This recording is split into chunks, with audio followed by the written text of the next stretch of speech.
At midnight in a dimly lit Manhattan diner, CEO Henry Caldwell, pale and trembling, collapsed onto the counter, clutching his chest. Waitress Evelyn Hart, who had endured countless double shifts, rushed forward, her steady hands defying her modest apron. When Henry shoved a black card toward her, thinking money could fix anything, Evelyn refused. She whispered, "You need healing, not wealth." The stunned billionaire realized for the first time only this woman could reach where power never had.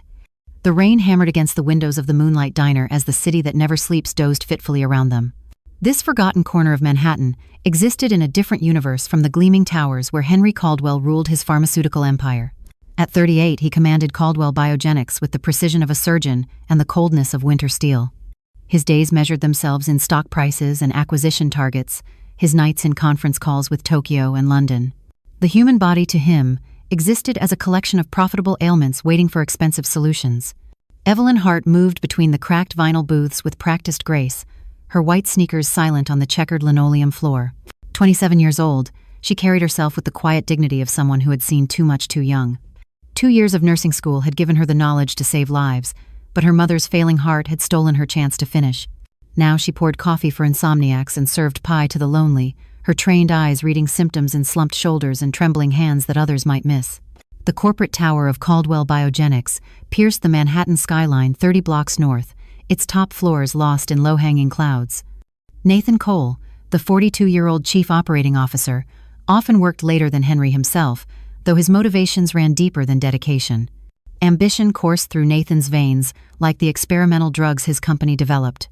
He watched Henry's every stumble, cataloging weaknesses, waiting for the moment when the board might consider new leadership. Vivian Brooks managed the company's public relations with the skill of a chess grandmaster, each move calculated 3 steps ahead. At 35, she understood that perception often mattered more than reality in their world. She kept Henry's image polished, his rare missteps buried, his charitable gestures amplified. But lately, she noticed the cracks in his armor, the tremor in his hands during presentations, the pills he swallowed when he thought no one was watching. Dr. Oliver Grant had been Henry's physician for a decade, watching the transformation from driven entrepreneur to something more machine than man. At 50, Grant had seen enough cardiac disasters to recognize the warning signs. The chest pains Henry dismissed as stress, the shortness of breath he attributed to long hours, the irregular heartbeat he ignored entirely, all pointed toward a reckoning that money couldn't postpone indefinitely. In the shadows of memory lived Serena Hart, Evelyn's mother, whose presence haunted both their stories though she had been gone for 2 years. She had believed in the goodness of systems, in safety nets for the desperate, in companies that claimed compassion in their mission statements. The rejection letter from Caldwell Biogenics' patient assistance program still sat in a box beneath Evelyn's bed, the corporate seal mocking her mother's faith in mercy. That particular night, as Henry pushed through the diner's door, the bell above it chiming its thin welcome, he carried the weight of a decision that would gut another charitable program. The HeartCare Fund consumed $3 million annually, money the board insisted could generate better returns elsewhere. He had already initialed the cancellation order, though something in his chest tightened when he passed the promotional poster in his building's lobby that morning. He told himself it was just acid reflux. The diner wrapped around him with the warmth of a grandmother's kitchen. Steam rose from the coffee machine, carrying the bitter comfort of endless refills. The neon sign outside painted red and blue stripes across the rain-slicked windows. Henry chose the corner stool, away from the 2 other customers, nursing their insomnia with cherry pie and yesterday's newspaper. His Armani suit looked absurd against the cracked leather seat, his platinum watch catching the fluorescent lights like a cry for help. Triple espresso, he ordered without looking up from his phone, where the Asian markets were opening with disappointing numbers. Evelyn noticed his pallor immediately, the gray undertone beneath his expensive tan, the sheen of sweat despite the cool night. Her training kicked in, observing without staring. Respiratory rate elevated. Jaw clenched. Left hand unconsciously rubbing his chest. She had seen these signs before, in the emergency room where she had volunteered, in her mother during those final months. The espresso machine hissed and gurgled, drowning out the soft jazz from the radio. Henry's phone buzzed with another crisis, a supplier in Mumbai threatening to raise prices. He started to type a response when the pain hit, sudden and overwhelming, like someone had reached into his chest and squeezed. The phone clattered onto the counter as he gasped, his body folding forward. Evelyn moved before thinking. Her hands were steady as she rounded the counter, her voice calm as she called to the cook to dial 911. She eased Henry off the stool onto the floor, positioning him on his back. His eyes, wild with panic, found hers. "Try to relax," she said, loosening his tie with practiced efficiency. "Breathe with me. In through your nose, out through your mouth." Her fingers found his pulse rapid but strong. She maintained eye contact while her other hand monitored his breathing. The expensive cologne couldn't mask the scent of fear and sweat. She talked him through each breath, her voice low and rhythmic, almost hypnotic. The cook appeared with the phone, but Evelyn shook her head slightly. The crisis was passing. "Panic attack," she diagnosed quietly, helping Henry sit up against the counter. "Though you should see a cardiologist about the underlying arrhythmia." Henry's hand fumbled for his wallet, producing the obsidian black card that only 500 people in the world possessed. He pressed it toward her with shaking fingers. "Whatever you want, name your price. Buy the whole diner if you want." Evelyn looked at the card, then at the man who wielded it like a shield against mortality.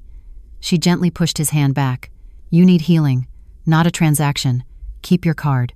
For the first time in 15 years, Henry Caldwell heard the word no without accompanying negotiation. The refusal stunned him more than the panic attack.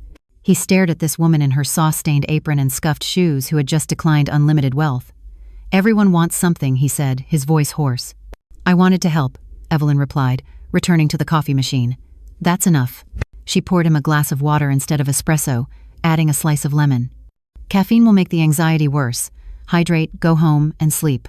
Real sleep, not the 4-hour power naps you executives call rest." Henry left a $1,000 bill on the counter. Evelyn made change for a 20, leaving $980 stacked neatly beside his forgotten phone. When he returned for it 10 minutes later, soaked from the rain he had walked through in a daze, the money remained untouched. That night, Henry lay in his penthouse bedroom, staring at the ceiling while the city hummed below. The sheets, Egyptian cotton with a thread count higher than most people's monthly salary, felt like sandpaper against his skin. He had taken his usual cocktail of sleeping pills, but his mind raced, replaying the waitress's steady hands, her calm voice, her inexplicable refusal of his money. 3 a.m. found him at his laptop, searching for information about panic attacks and cardiac arrhythmias. The medical websites offered clinical explanations that felt as cold as his office walls. He thought about Evelyn's diagnosis, delivered with more confidence than most of his board presentations. How had she known about the arrhythmia? Even Dr. Grant had only recently detected it during his last physical. The next night, Henry found himself pushing through the diner door again. The bell chimed its greeting, and Evelyn looked up from the coffee pot with unsurprised eyes. He took the same corner stool, but this time ordered decaf. "Progress," she noted, sliding the cup across to him. "I haven't slept properly in months," he admitted, surprising himself with the confession. Evelyn pulled a notepad from her apron. "Write down everything you consume after 6 p.m. Coffee, alcohol, food, medications. Also note your screen time and when you actually turn the lights off." Henry almost laughed. "You're prescribing me homework?" "Medicine isn't just pills and procedures," she said. "Sometimes it's understanding patterns." He found himself returning nightly, each visit stretching longer. Evelyn introduced him to chamomile tea, though he initially declared it tasted like boiled weeds. She taught him the 4-4-4-4-4 breathing technique. Inhale for 4, hold for 4, exhale for 4, hold for 4. When he mocked the simplicity, she challenged him to try it for 1 week. That weekend, for the first time in 2 years, Henry slept for 6 consecutive hours without medication. The change didn't go unnoticed at Caldwell Biogenics. Vivian watched Henry arrive at the Monday morning board meeting looking almost refreshed. Nathan observed the CEO's steadier hands, the absence of his usual 3rd cup of coffee by noon. The executive floor buzzed with quiet speculation about what had caused this transformation. "You're looking well," Dr. Grant commented during a follow-up appointment. "The heart rhythm has stabilized somewhat. What have you changed?" Henry found himself reluctant to explain about the diner, the waitress, the chamomile tea that had replaced his evening bourbon. It sounded absurd, even in his own mind, a billionaire pharmaceutical executive taking medical advice from someone who served pie for a living. But the practices were working. The breathing exercises stopped 2 panic episodes before they could fully manifest. The sleep hygiene routine, Evelyn's term, gradually reset his circadian rhythm. The journal of symptoms revealed patterns he had never noticed. Chest pain correlated with merger negotiations, breathing difficulties peaked during board meetings, the tremors worsened when he skipped meals. One evening, as Evelyn refilled his tea, Henry noticed her pause to read a text message. Her face clouded with worry before she tucked the phone away. "Everything all right?" he asked, realizing it was the first time he had inquired about her life. "Landlord's raising rent again," she said simply. "It's fine. I'll take extra shifts." Henry's hand moved instinctively toward his wallet, but Evelyn's sharp look stopped him. "Don't," she warned. "I'm not a problem for you to solve with money." "Then let me at least pay you for the medical advice," he persisted. "Consulting fees." She laughed, but it had an edge. "You want to turn kindness into a transaction? That's exactly your problem, Henry. Not everything has a price tag." He wanted to argue that in his world, everything did have a price. Companies, patents, loyalty, silence, all could be bought with the right number of zeros. But sitting in this diner with its faded photographs of old New York, watching Evelyn serve free coffee to a homeless veteran, he wondered if he had been shopping in the wrong currency all along. The photograph fell out of Evelyn's notebook as she wrote his receipt, a small Polaroid of a woman who shared Evelyn's eyes but carried herself with visible exhaustion. She wore a hospital gown and held a brochure titled Caldwell Compassion Program, with a red denied stamp across it. Henry's blood chilled. He recognized the program, one of the first charitable initiatives he had terminated 5 years ago when the board demanded higher profit margins. 3,000 patients had lost access to subsidized medications. The decision had added 4 cents to the share price. "My mother," Evelyn said quietly, tucking the photo back into her notebook. "She believed your company would help. The rejection letter came 2 weeks before she died. Not that the medication would have saved her by then, but it might have given her better months at the end." The weight of recognition settled on Henry's chest, heavier than any panic attack. He had signed those rejection letters not individually, but his signature on the program termination had condemned thousands of Serena hearts to suffer without help. The math had been clean on paper: redirect funds from charity to research and development. The human cost had been relegated to footnotes he never read. Vivian's concerns materialized in the form of a photographer outside the diner the following week. The image, Henry Caldwell, pharmaceutical billionaire, sharing late-night tea with a young waitress, sparked immediate speculation on financial blogs. Nathan seized the opportunity, forwarding the article to board members with carefully crafted concern about optics and professional boundaries. "You're being seen at that diner every night," Vivian warned, during an emergency PR meeting. "People are asking questions." "Let them ask," Henry replied, though he felt the familiar tightness in his chest that preceded his panic attacks. Nathan's next move was crueler. He arranged for a conference call about quarterly projections to be held in the diner's vicinity, knowing Henry would dial in from there. The speakerphone picked up Evelyn's voice in the background, and Nathan made a joke about medical advice from the help. The other executives laughed uncomfortably. Henry heard Evelyn's sharp intake of breath. She had heard everything. That night, she was distant, professional, in a way that felt like punishment. Henry wanted to apologize, to explain that Nathan was a viper he would eventually need to defang, but the words tangled in his throat. His chest pain returned with vengeance, sharp enough that he gasped. Evelyn's professionalism cracked. She was beside him instantly, fingers on his pulse, talking him through the breathing exercises. When the pain subsided, she stayed close, her hand on his arm. "This isn't just stress," she said softly. "Your body is trying to tell you something." Dr. Grant echoed her words the next morning, after reviewing Henry's latest test results. "The physical symptoms are real, but they're manifestations of something deeper. You've built your life on control and acquisition, but your body is rejecting that framework. Unless you find meaning beyond profit margins, medication will only delay the inevitable." The board meeting that would cancel the Heart Care Fund was scheduled for Thursday afternoon. Henry sat at the head of the conference table, the termination papers before him, while Nathan outlined the financial benefits with barely concealed glee. $3 million redirected to marketing would increase market penetration by an estimated 2%. Henry's chest tightened. He thought of Serena Hart's photograph, of Evelyn's steady hands during his panic attacks, of the veterans and single mothers who would lose their medications. The pen trembled in his hand as he moved to sign. The pain, when it came, was different, deeper, radiating down his left arm. The pen clattered onto the mahogany table as Henry collapsed, his body hitting the floor with a sound that echoed through the executive suite. Nathan called for help, while secretly calculating how quickly he could assume control. Vivian managed the optics, keeping photographers away from the ambulances. But Evelyn was there, having arrived to deliver pastries for the building's cafe, a second job she had taken to cover the rent increase.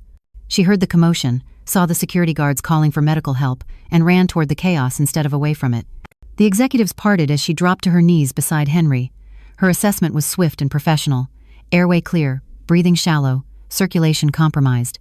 She maintained cervical spine alignment while monitoring his pulse, calling out vital signs to the arriving paramedics with the precision of someone who had done this before.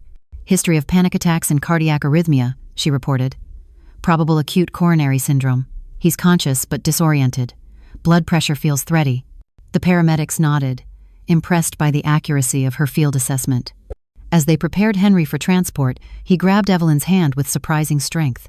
"Stay," he whispered. She rode in the ambulance, holding his hand while machines monitored his failing heart. The black card in his wallet meant nothing here. The monitors didn't care about his net worth. Only the steady rhythm of Evelyn's voice, talking him through each breath, kept the panic from overwhelming him entirely. At the hospital, while Henry underwent emergency catheterization, a photographer captured Evelyn in the waiting room, head bowed, still wearing her waitress apron, lips moving in what might have been prayer. The image went viral within hours. Diner waitress saves billionaire CEO. Leo Bennett, an investigative journalist who specialized in healthcare stories, recognized something deeper in the photograph. The way Evelyn held herself suggested medical training. Her precise actions during the crisis, captured on security footage, showed expertise beyond basic first aid. He began digging. Henry survived, though the cardiologist warned that his heart had suffered damage. The physical recovery would take months, but the psychological impact cut deeper. Lying in his hospital bed, watching Evelyn adjust his IV with practiced ease, he finally asked what he should have asked weeks ago. "You were a nursing student." 2 years at Columbia, she confirmed. "Top of my class before I had to leave." "Why didn't you finish?" Evelyn's hand stilled on the IV tube. "My mother needed care I couldn't afford while paying tuition. I chose her over the degree. I'd make the same choice again, even knowing how it ended." Henry thought about choices, about the thousands of families forced to make similar decisions because of policies he had signed. The HeartCare Fund cancellation papers still sat on the conference room table, unsigned. Nathan had tried to push them through in Henry's absence, but legal required the CEO's signature. "I want to pay for you to finish school," Henry said. Evelyn's face hardened. "Stop trying to buy absolution. You can't purchase your way out of guilt." "Then what can I do?" "Change the system that creates the guilt in the first place." Leo Bennett's investigation uncovered the connection between Evelyn's mother and Caldwell Biogenics. The rejected application, signed by Henry himself as part of a bulk denial, provided the perfect narrative arc for his story. He reached out to Evelyn for comment, but she declined. Henry's PR team went into overdrive when they learned about the pending article. "We need to get ahead of this," Vivian insisted. "The optics are terrible. You personally denied medication to the mother of the woman who saved your life." "It's true," Henry said simply. "I did." Nathan saw opportunity in the crisis. He quietly contacted board members, suggesting that Henry's health and recent erratic behavior made him unfit to lead. The diner visits, the unsigned cancellation papers, the public collapse all pointed to a CEO who had lost his edge. But Henry was done with edges. He called his own meeting, bypassing Nathan entirely. Standing in the hospital's conference room, still wearing his patient band, he addressed his executives via video link. 5 years ago, I signed the termination of our compassion program. 3,000 people lost access to life-saving medications. I told myself it was necessary for fiscal responsibility. I was wrong. The silence on the call was deafening. Nathan's face showed barely concealed triumph, assuming Henry was about to resign. Effective immediately, we're not only reinstating the HeartCare Fund, but doubling its budget. Furthermore, we're creating the Serena Hart Memorial Program, named for one of the many people our decisions failed. This program will provide free medications to any patient whose insurance denies coverage for financial reasons. The board will never approve this, Nathan sputtered. The board will approve it because I'm funding the first year personally, Henry replied. $100 million from my own accounts. Any executive who objects is welcome to resign. The announcement leaked within hours. Leo Bennett pivoted his story from exposé to redemption narrative. The stock price initially dropped 3%, then rebounded when patient advocacy groups praised the initiative, generating publicity worth more than any marketing campaign. Evelyn heard about the announcement from her phone, which exploded with notifications while she was serving the dinner rush. She read Henry's statement, then the program details, then the name her mother's name attached to something designed to prevent other families from suffering similarly. Her hands shook as she set down the coffee pot. The cook asked if she was okay. She wasn't sure how to answer. Henry appeared at the diner that night, walking slowly but steadily. The bell chimed its familiar greeting. He took his usual stool and waited. Evelyn approached with chamomile tea, already steeping. "You named it after her," she said quietly. "She deserved better. They all did. This doesn't erase what happened." "No," Henry agreed, "but maybe it prevents it from happening again." They sat in silence, while the tea cooled between them. The diner's rhythm continued around them, orders called, dishes clattering, the coffee machine's eternal hiss. But something had shifted in the space between them, like a bone finally setting after a long displacement. "I've hired a team to review every rejection from the past 5 years," Henry continued. Anyone still living who was denied will be offered retroactive coverage. It won't bring back the ones we lost, but it's something, Evelyn finished. The first Serena Hart Foundation Gala was scheduled 6 weeks later, once Henry had recovered enough to attend. The event would raise funds and awareness, bringing together healthcare advocates, reformed executives, and survivors who had been denied coverage. Nathan made his final play the morning of the gala. He released a dossier to select media outlets, suggesting Henry's relationship with Evelyn was inappropriate, that the foundation was merely an elaborate gesture to impress her, that the CEO's judgment had been compromised by his health crisis. The allegations gained traction on social media throughout the day. Vivian fielded calls from reporters while trying to manage the fallout. Board members expressed concern. The stock price wobbled. But that evening, as the gala began, something unexpected happened. Patients started arriving, hundreds of them, many uninvited, carrying photographs of loved ones who had been denied coverage. They didn't protest. They simply stood witness, holding candles, creating a sea of light outside the venue. Inside, Henry took the stage, his speech carefully prepared. But before he could begin, a commotion erupted near the back. A young girl, no more than 8, collapsed beside her mother. The crowd panicked, pushing back, calling for help. Evelyn moved through the chaos like water through stones. She reached the girl, immediately assessing. No pulse, no breathing. Cardiac arrest in a child with congenital heart disease, one of the foundation's first approved patients who hadn't yet received her surgery. Clear the area, Evelyn commanded, her voice carrying authority that made even executives step back. Someone get the AED from the wall. Call 911. I need everyone to give us space. She positioned the child carefully, tilting her head back to open the airway. When someone handed her the automated external defibrillator, she worked with swift precision, applying the pads while explaining each step to keep the mother calm. The machine will analyze her heart rhythm. Everyone stay clear. The AED advised a shock. Evelyn ensured everyone was away, then delivered it. Nothing. She immediately began chest compressions, counting out loud, 30 compressions at a rate of 120 per minute. The proper depth for a child, about 2 inches, her hands steady, despite the pressure. Someone time this, she called out between compressions. 2 minutes per cycle. After 30 compressions, she delivered 2 rescue breaths, watching the chest rise, then back to compressions. The room held its breath with each cycle. Nathan's photographer, there to document what he assumed would be a disaster, instead captured something else entirely: competence, compassion, determination. On the 3rd cycle, after another shock, the girl gasped. Weak pulse, but pulse nonetheless. Evelyn maintained her position, monitoring breathing, keeping the airway open until paramedics arrived. The child's eyes fluttered open, finding her mother's face. The room erupted in applause, but Evelyn was already stepping back, letting the professionals take over. Her hands trembled now that the crisis had passed. Henry found her in the corridor afterward, sitting on a bench, the adrenaline finally crashing. You saved her, he said. We saved her, Evelyn corrected. The AED you insisted on installing in every corridor, the training program you funded for staff, the foundation that will pay for her surgery. That's what saved her. Leo Bennett's final article ran with the headline, The Only Cure. It wasn't about medicine or money, he wrote, but about the transformation possible when power meets purpose, when wealth encounters wisdom, when a CEO stops trying to buy solutions and starts building them instead. Nathan's attempted coup failed spectacularly. The board, witnessing public support for Henry's initiatives and the positive press following the gala rescue, voted to censure Nathan instead. He resigned within a week, his ambitions crushed by the very optics he had tried to manipulate. Henry returned to the diner the night after the gala, finding his usual stool. The black card sat on the counter between them, but now it was encased in acrylic with a small placard. Some things can't be bought. Museum piece, Evelyn asked. Amused.